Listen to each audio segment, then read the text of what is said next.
My whole life, I've had visions and dreams of the way the world could be, and I've seen such a gap between the way things are often manifest in the world and what I think is possible, and maybe even necessary if our children are to have a livable future when they grow up.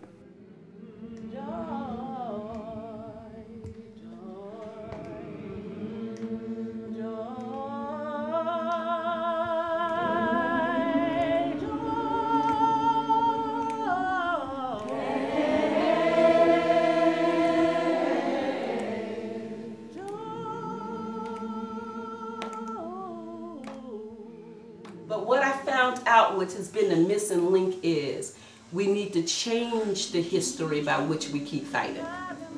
And that's not many people have been able to change that. We fought and won. And you know, you can win a fight. But it's a whole different thing when you change the fundamental base of that fight, because it alters it ever being able to happen again.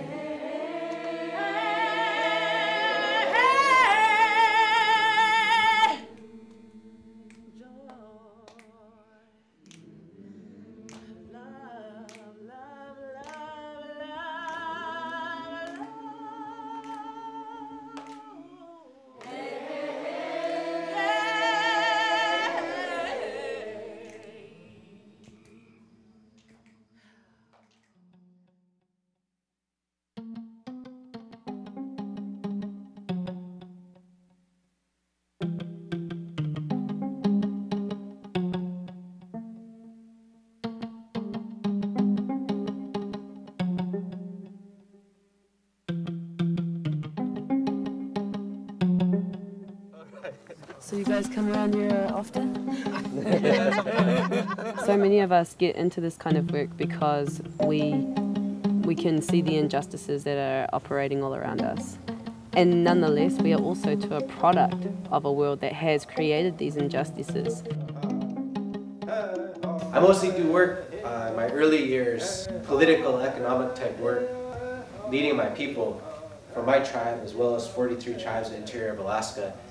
And in doing that work through my 20s, started to realize the depth of kind of some of the emotional and spiritual, cultural trauma and hardship that my own people were facing. And as I became connected to people such as those here in the Global Collaborative, realizing that that depth of kind of suffering and disconnection existed far beyond my own people and my own tribe.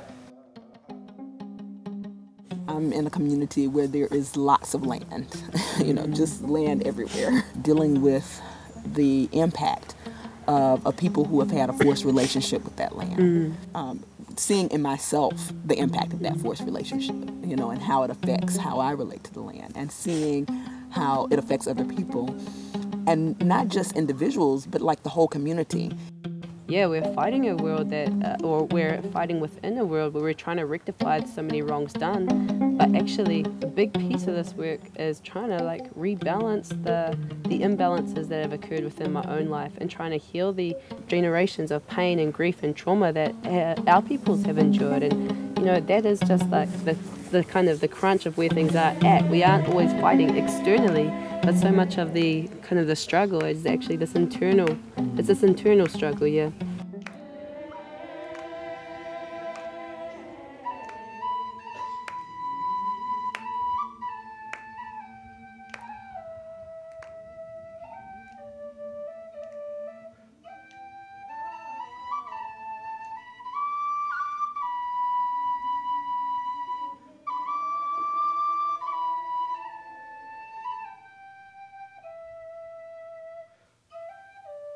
There was something inside me that did feel very supported by the whole community here, and the fact that we were together for such a short period of time before I really opened my heart up.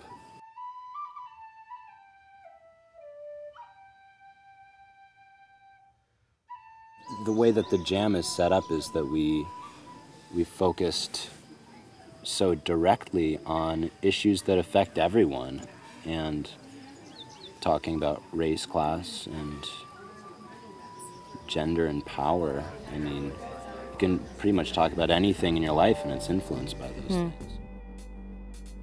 If your ancestors were forced to come to this country or forced to relocate from where they were living, either temporarily or permanently, or restricted from living in certain areas, take one step back.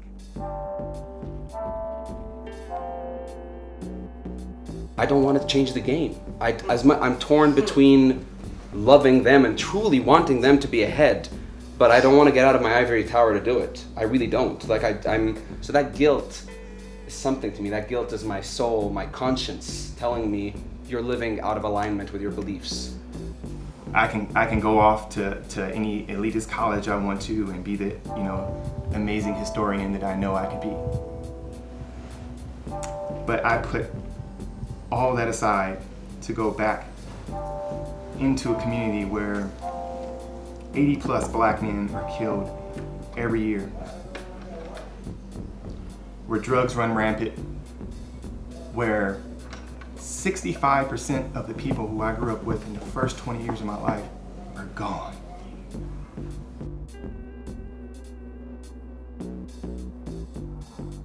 The Jam has been a real heart-opening experience for me, and that's one of the major things that happened to me at the Jam, was that through meeting and connecting with people, a lot of different people who just from really different backgrounds and really different ideologies and really different approaches, people I would normally be very judgmental of and easily dismiss and not connect with. In the Jam, I felt a deep kinship and connection with a lot of them.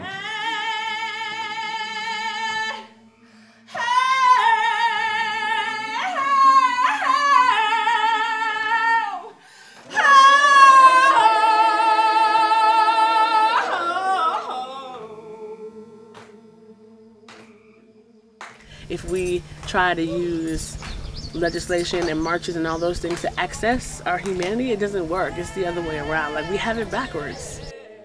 I feel like, in particular, I need strong men of color in my life who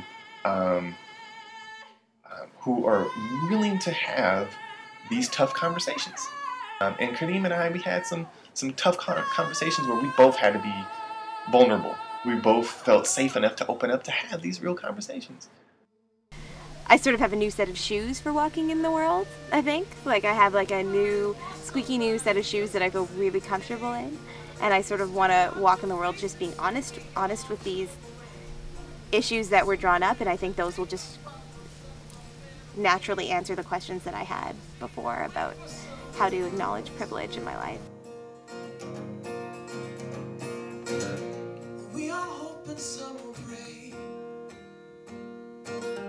Everything is compensated.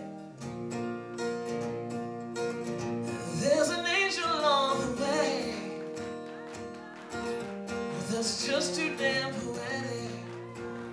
Since the Jam, I've collaborated on some work with Jason, particularly when we had the moment around him helping me live in more integrity with my wealth. I think it was important for us to just keep it without any material exchange between us. It was about two brothers, two men.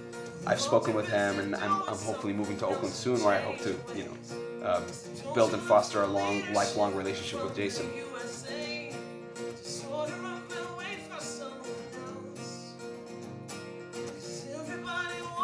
I think another opportunity of this time is a moment for healing in our nation and across the world, across divides, through really understanding each other, through really connecting.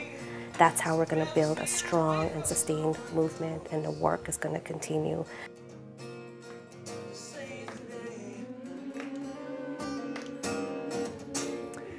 And this moment means to me that hope is still alive, not just as a passive spectator sport, but as a verb, as something that comes from how we live and how we show up in the world. So the work right now is to make sure that every single body is engaged in change making. Hope is alive because we can manifest change in this world, and the time for manifesting that change is here.